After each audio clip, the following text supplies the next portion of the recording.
नमस्कार दोस्तों, जय माता दी। हमारे हिंदू धर्म में शरद पूर्णिमा का विशेष महत्व है और माना जाता है कि इसी दिन भगवान श्री कृष्ण ने महारास लीला रचाई थी। इसी दिन चंद्रमा से अमृत की बारिश भी होती है। इसीलिए तो ऐसा कहा जाता है कि इस दिन देवता लोग पृथ्वी लोक पर आते हैं इस चंद्रमा को देखने, क्योंकि इस दिन चंद्रमा 16 कलाओं से परिपूर्ण होता है और इस चाँद की रोशनी का तो हम पूरे साल इंतज़ार करते हैं। ऐसा माना जाता है कि इस चाँद की रोशनी में सभी लोगों को कुछ समय तक ज़रूर रहना चाहिए ताकि आपके ऊपर भी अमृत बरसे और आपका स्वास्थ्य भी ठीक रहे और आपका भाग्य मजबूत हो। इस दिन चाँद की चांदनी में चावल की खीर बनी हुई रख कर रात में सुबह खाने का विधान है। अब पूरी रात तो हम खीर को ऐसे खुले रख नहीं सकते, तो थोड़ी देर के लिए आप अपने हाथ में ही रखें। जैसे चाँद की रोशनी पड़े और उसमें अमृत के तत्व समा जाएं, फिर उसको आप ले आएं। लेकिन रात 10 से 12 के बीच ही आपको ऐसा करना है। और इस बार 30 अक्टूबर को 5 बजे से पूर्णिमा तिथि लग रही है, तो इसलिए सभी पूजा पाठ सभी कार्यक्रम 30 अक्टूबर को ही होगा। लेकिन 31 अक्टूबर को भी पूर्णिमा रात 8 साढ़े 8 बजे तक है, तो आप स्नान दान वगैरह का नियम भी यहाँ पर कर सकते हैं। हालांकि 30 अक्टूबर को ही मनाई जाएगी, चूँकि कुछ लोग 30 को मना रहे हैं और कुछ लोग 31 अक्टूबर को भी मना रहे हैं। पूरी रात चूँकि 30 अक्टूबर को है और माँ लक्ष्मी की पूजा शुक्रवार 30 अक्टूबर को ही होगी, तो पूर्णिमा का शुरुआती दिन है और यहाँ शरद पूर्णिमा का खास महत्व है। शरद पूर्णिमा को कोजागरी पूर्णिमा या रास पूर्णिमा भी कहते हैं। इसे कौमुदी व्रत भी कहा जाता है और माँ लक्ष्मी की विधि विधान से इस दिन पूजा करने से व्यक्ति का मान सम्मान बढ़ता है और साथ ही साथ घर में सुख समृद्धि का वास होता है। वैसे माँ लक्ष्मी को प्रसन्न करने के लिए इस दिन विशेष उपाय किए जाते हैं। आज मैं आपसे वही साझा करूंगी, क्योंकि इस दिन माँ लक्ष्मी की विशेष आराधना होती है। विशेष उपाय होते हैं जो आपके जीवन के हर परेशानियों को समाप्त कर देते हैं। तो ऐसे में आइए जानते हैं कि वो खास उपाय क्या है। सबसे पहली बात, आप सुबह सुबह जब आप सो कर के उठते हैं तो सबसे पहले आप अपने घर के मुख्य दरवाजे पर चौखट पर थोड़ा सा गंगा जल छिड़कें, हल्का सा, ज़्यादा नहीं। और इसके बाद अपने घर के मुख्य दरवाजे को पानी डाल करके धो दें अच्छे से। देखिए, सबसे पहले आपको पानी डालकर अच्छे से धो देना है, फिर उसके बाद आप तमाम उपाय करेंगे। और फिटकरी में पानी डाल करके पूरे घर की सफाई करवाइए, पोछा लगवाइए, ताकि घर में कोई नकारात्मक ऊर्जा है तो वो दूर हो जाए। अब नहाने के बाद एक काम ज़रूर कीजिएगा, अपने घर के मुख्य दरवाजे पर आपने पूजा के समय जो बंदरवार लगाया है उसको आप चेंज कर दीजिए और नए पत्ते से आप अपने घर के द्वार पे बंधनवार लगाइए। और अपने घर के दरवाजे के अंदर की तरफ से दाहिनी ओर 1 लोटा जल रखिए और जहाँ पानी रखिएगा उसके नीचे स्वास्तिक बनाइएगा। स्वास्तिक आप सिंदूर घी से भी बना सकते हैं या हल्दी से भी बना सकते हैं। फिर थोड़ा सा फूलों की पंखुड़ी रखें और उस पर 1 लोटा पानी रखें और संभव हो तो उस पानी में 2-4 गुलाब की पंखुड़ी डाल दें।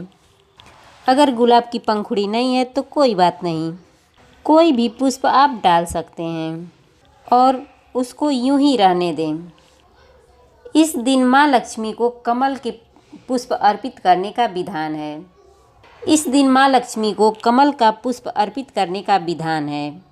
वैसे तो बहुत सारी चीज़ें माँ लक्ष्मी को अर्पित की जाती हैं। अगर आपके पास कमल नहीं है तो गुलाब की पंखुड़ी या लाल गुड़हल का पुष्प या आप सफ़ेद सुगंधित पुष्प भी अर्पित कर सकते हैं। और गुलाब का इत्र ज़रूर अर्पित करें ताकि आपका जीवन पूरे साल महकता रहे, खुशबू से सराबोर रहे। मैं आज आपको बहुत ही सिंपल तरीके का उपाय बताऊंगी, जैसे आप डेली करते हैं वैसे ही कीजिएगा। लेकिन छोटे छोटे उपाय आपके जीवन को बदल सकता है। जब आप पूजा करेंगे तो पूजा की थाली में सफ़ेद मिठाई जो माँ लक्ष्मी को बहुत पसंद है, आप चाहें तो मिश्री, बतासे, चावल और साथ ही नारियल भी चढ़ा सकते हैं। यानी सफ़ेद वस्तुएं जो होती हैं, आप दही भी रख सकते हैं। इस दिन जब आप माँ लक्ष्मी की आराधना कीजिएगा तो आप माँ लक्ष्मी को कौड़ी भी अर्पित कर सकते हैं। अगर आपने पहले से कौड़ियाँ रखी हैं तो आप उसी को उठाइए और गंगा जल से साफ करके फिर अर्पित कर दीजिए। इस दिन शंख भी घर में लाने का विधान है।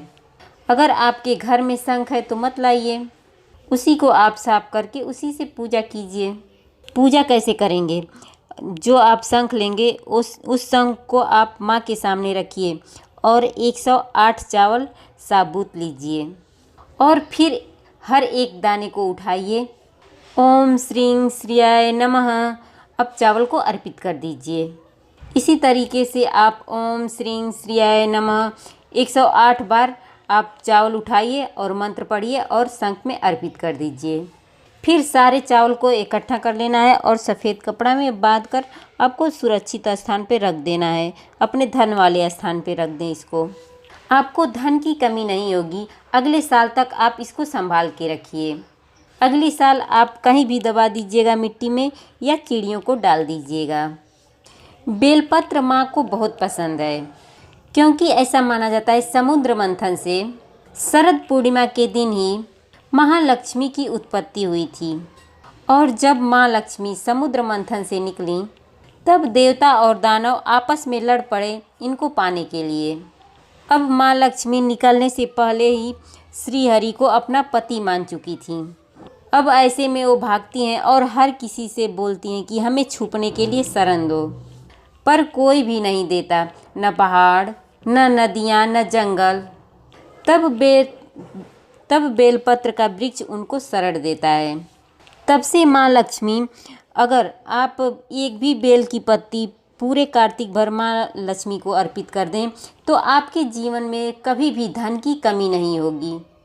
बेल के पत्ते से बहुत ही प्रसन्न रहती हैं लक्ष्मी माँ और ये 100% सत्य है। बेलपत्र का छोटा सा उपाय लेकिन आपको माला माल करेगा। चूँकि मैंने आपसे वादा किया था कि ऐसी उपाय आज मैं आपके साथ साझा करूंगी जो कि बिल्कुल सिंपल है।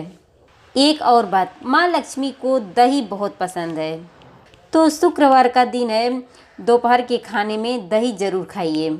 साथ ही आप इस दिन माँ को दही का भोग लगा सकते हैं और उसके साथ साथ थोड़ा मिश्री भी डाल दें और तुलसी के पास एक घी का दिया ज़रूर जलाइएगा।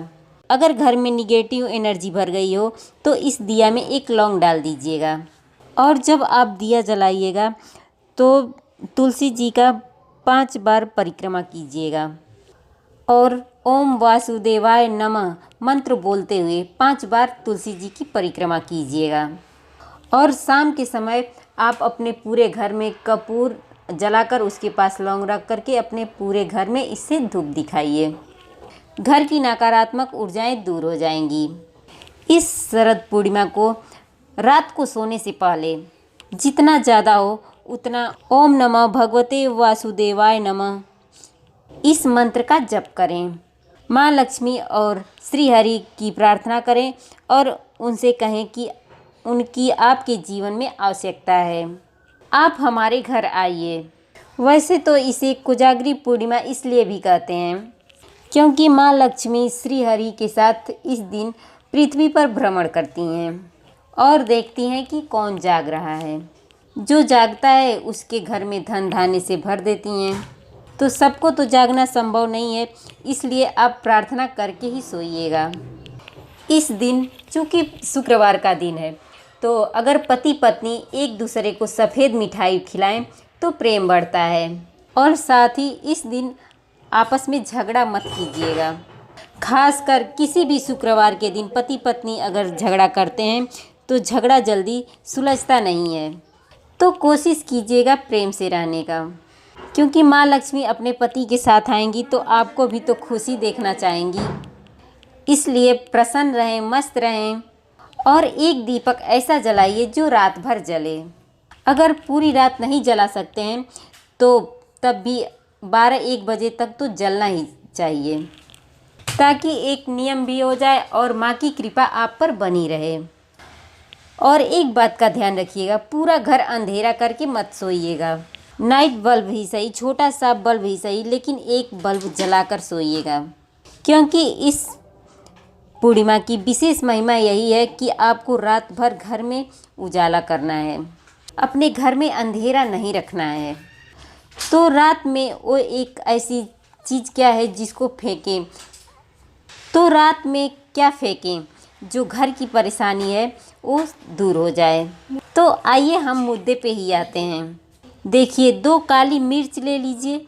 अब इसको लेकर आपके घर में जितने भी लोग हैं सबको टच करके हाथों में लेकर के या फिर उनके सर से उल्टा वार लेते हुए फिर इसको अपने मुख्य दरवाजे से बाहर या फिर छत से या बालकनी से या खिड़की से उत्तर दिशा की तरफ, याद रखिए उत्तर दिशा की तरफ फेंक दीजिए और फिर वापस अंदर आ जाइए। आपको जो धन की परेशानी है वो दूर होगी, आपके घर में धन आएगा और आपका घर आनंद से भर जाएगा। फिलहाल विदा लेते हैं। हर हर महादेव।